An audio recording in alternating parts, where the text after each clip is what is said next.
Well, after many years working in trade and economics, 4 years ago, I found myself working on the front lines of human vulnerability. And I found myself in the places where people are fighting every day to survive and can't even obtain a meal. This red cup comes from Rwanda, from a child named Fabian, and I carry this around as a symbol really of the challenge and also the hope, because 1 cup of food a day changes Fabian's life completely. But what I'd like to talk about today is the fact that this morning, about 1 billion people on Earth, or 1 out of every 7, woke up and didn't even know how to fill this cup. 1 out of every 7 people. First, I'll ask you, why should you care, or why should we care? For most people, if they think about hunger, they don't have to go far back in their own family history, maybe in their own lives or their parents' lives or their grandparents' lives, to remember an experience of hunger. I rarely find an audience where people can go back very far without that experience. Some are driven by compassion, feel it's perhaps one of the fundamental acts of humanity, as Gandhi said, to a hungry man, a piece of bread is the face of God. Others worry about peace and security, stability in the world. We saw the food riots in 2008 after what I called the silent tsunami of hunger swept the globe when food prices doubled overnight. The destabilizing effects of hunger are known throughout human history. One of the most fundamental acts of civilization is to ensure people can get enough food. Others think about Malthusian nightmares. Will we be able to feed a population that will be 9 billion in just a few decades? This is not a negotiable thing, hunger. People have to eat. There's going to be a lot of people. This is jobs and opportunity all the way up and down the value chain. But I actually came to this issue in a different way. This is a picture of me and my 3 children. In 1987, I was a new mother with my first child and was holding her and feeding her when an image very similar to this came on the television. And this was yet another famine in Ethiopia. One 2 years earlier had killed more than 1 million people. But it never struck me as it did that moment, because on that image was a woman trying to nurse her baby, and she had no milk to nurse. And the baby's cry really penetrated me as a mother. And I thought, there's nothing more haunting than the cry of a child that cannot be returned with food, the most fundamental expectation of every human being. And it was at that moment that I just was filled with the challenge and the outrage that actually we know how to fix this problem. This isn't one of those rare diseases that we don't have a solution for. We know how to fix hunger. 100 years ago, we didn't. We actually have the technologies and systems. And I was just struck that this is out of place at our time in history. These images are out of place. Well, guess what? This is last week in northern Kenya. Yet again, the face of starvation at large scale with more than 9 million people wondering if they can make it to the next day. In fact, what we know now is that every 10 seconds, we lose a child to hunger. This is more than HIV/AIDS, malaria, and tuberculosis combined. And we know that the issue is not just production of food. And one of my mentors in life is Norman Borlaug, my hero. But today I'm going to talk about access to food, because actually, this year and last year, and during the 2008 food crisis, there was enough food on Earth for everyone to have 2,700 kilocalories. So why is it that we have 1 billion people who can't find food? And I also want to talk about what I call our new burden of knowledge. In 2008, Lancet compiled all the research and put forward the compelling evidence that if a child in its first 1,000 days from conception to 2 years old does not have adequate nutrition, the damage is irreversible. Their brains and bodies will be stunted. And here you see a brain scan of 2 children, one who had adequate nutrition, another neglected, and who was deeply malnourished. And we can see brain volumes up to 40% less in these children. And in this slide, you see the neurons, and the synapses in the brain don't form. And what we know now is this has a huge impact on economies, which I'll talk about later, but also the earning potential of these children is cut in half in their lifetime due to the stunting that happens in early years. So this burden of knowledge drives me because actually we know how to fix it very simply. And yet, in many places, a third of the children, by the time they're 3, already are facing a life of hardship due to this. I'd like to talk about some of the things I've seen on the front lines of hunger, some of the things I've learned, and bringing my economic and trade knowledge and my experience in the private sector. I'd like to talk about where the gap of knowledge is. Well, first I'd like to talk about the oldest nutritional method on earth, breastfeeding. You may be surprised to know that a child could be saved every 22 seconds if there was breastfeeding in the first 6 months of life. But in Niger, for example, less than 7% of the children are breastfed for the first 6 months of life exclusively. In Mauritania, less than 3%. This is something that can be transformed with knowledge. This message, this word can come out that this is not an old-fashioned way of doing business, it's a brilliant way of saving your child's life. And so today we focus on not just passing out food, but making sure the mothers have enough enrichment and teaching them about breastfeeding. The second thing I'd like to talk about, if you were living in a remote village somewhere and your child was limp, and you were in a drought, or you were in floods, or you were in a situation where there wasn't adequate diversity of diet, what would you do? Do you think you could go to the store and get a choice of power bars like we can? And pick the right one to match? Well, I find parents out on the front lines very aware their children are going down for the count.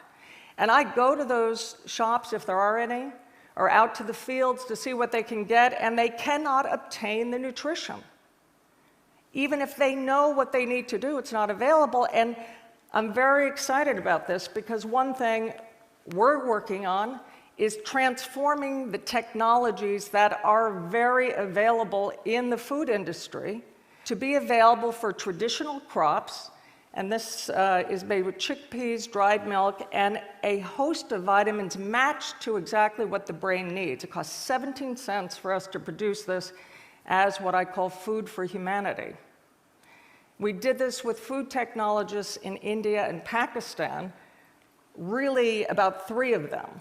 But this is transforming 99% of the kids who get this, one package, 17 cents a day, their malnutrition is overcome. So I am convinced that if we can unlock the technologies that are commonplace in the richer world, to be able to transform foods. And this is climate proof. It doesn't need to be refrigerated, it doesn't need water, which is often lacking. And these types of technologies, I see have the potential to transform the face of hunger and malnutrition out on the front lines.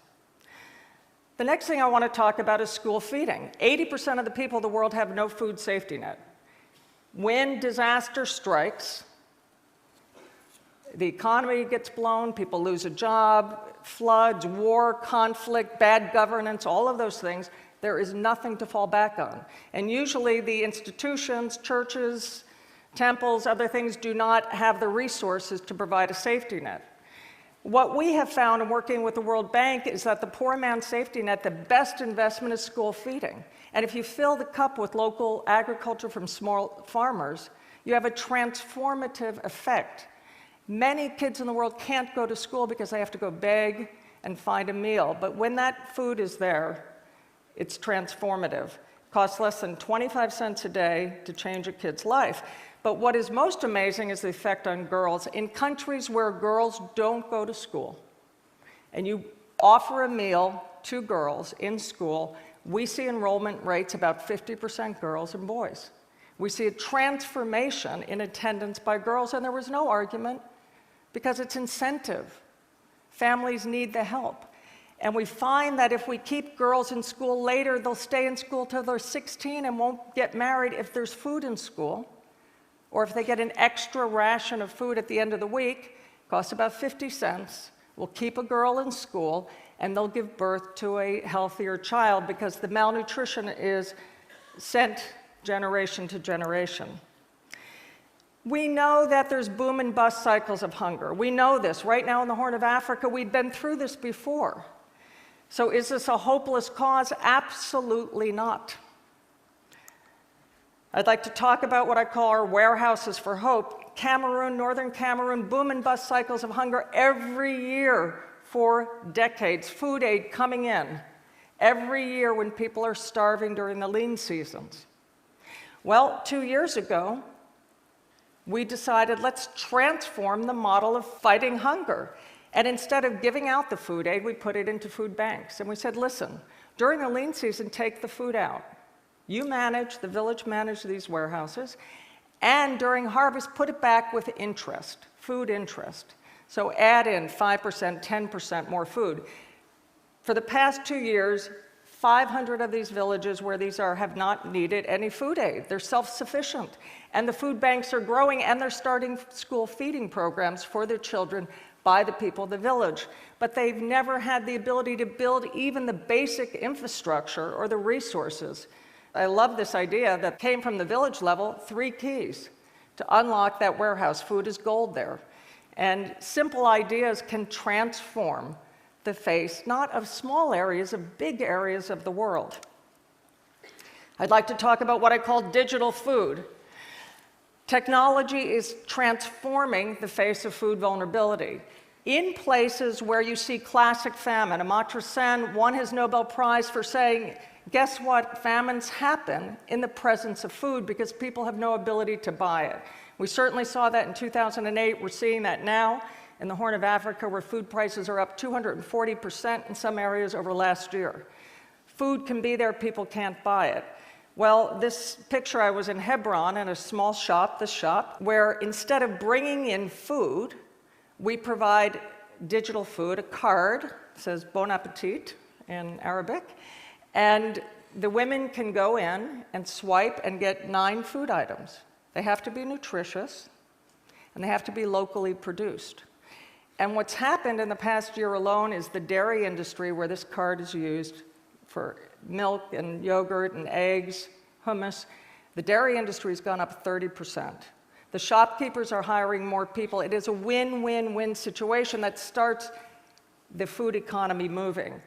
We now deliver food in over 30 countries over cell phones, transforming even the presence of refugees in countries and other ways.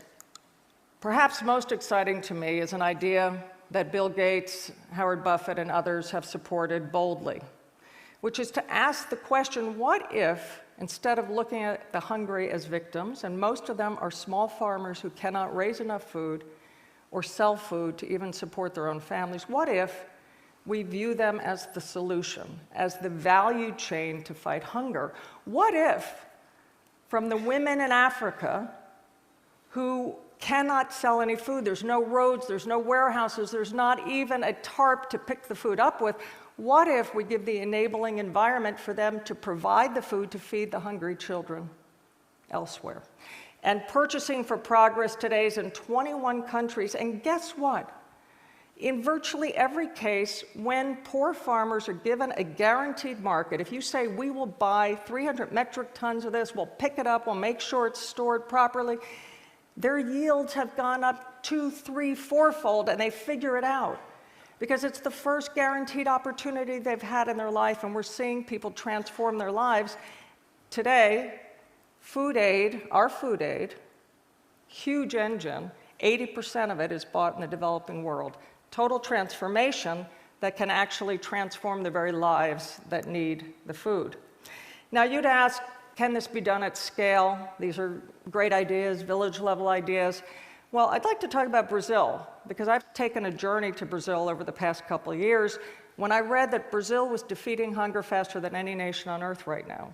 And what I found is rather than investing their money in food subsidies and other things, they invested in a school feeding program. And they require that a third of that food come from the smallest farmers who would have no opportunity. And they're doing this at huge scale after President Lula declared his goal of ensuring everyone have 3 meals a day. And this Zero Hunger program costs 0.5% of GDP and has lifted many millions of people out of hunger and poverty. It is transforming the face of hunger in Brazil, and it's at scale, and it's creating opportunities. I've gone out there, I've met with the small farmers who have built their livelihoods on the opportunity and platform provided by this. Now, if we look at the economic imperative here, this isn't just about compassion. The fact is, studies show that the cost of malnutrition and hunger, the cost to society, the burden it has to bear, is on average 6%, and in some countries up to 11% of GDP a year. And if you look at the 36 countries with the highest burden of malnutrition, that's 260 billion lost from a productive economy every year. Well, the World Bank estimates it would take about $10 billion, 10.3, to address malnutrition in those countries. You look at the cost-benefit analysis, and my dream is to take this issue not just from the compassion argument, but to the finance ministers of the world and say we cannot afford to not invest in the access to adequate, affordable nutrition for all of humanity. The amazing thing, as I found, is nothing can change on big scale without the determination of a leader. When a leader says, "Not under my watch," everything begins to change. And the world can come in with enabling environments and opportunities to do this. And the fact that France has put food at the center of the G20 is really important.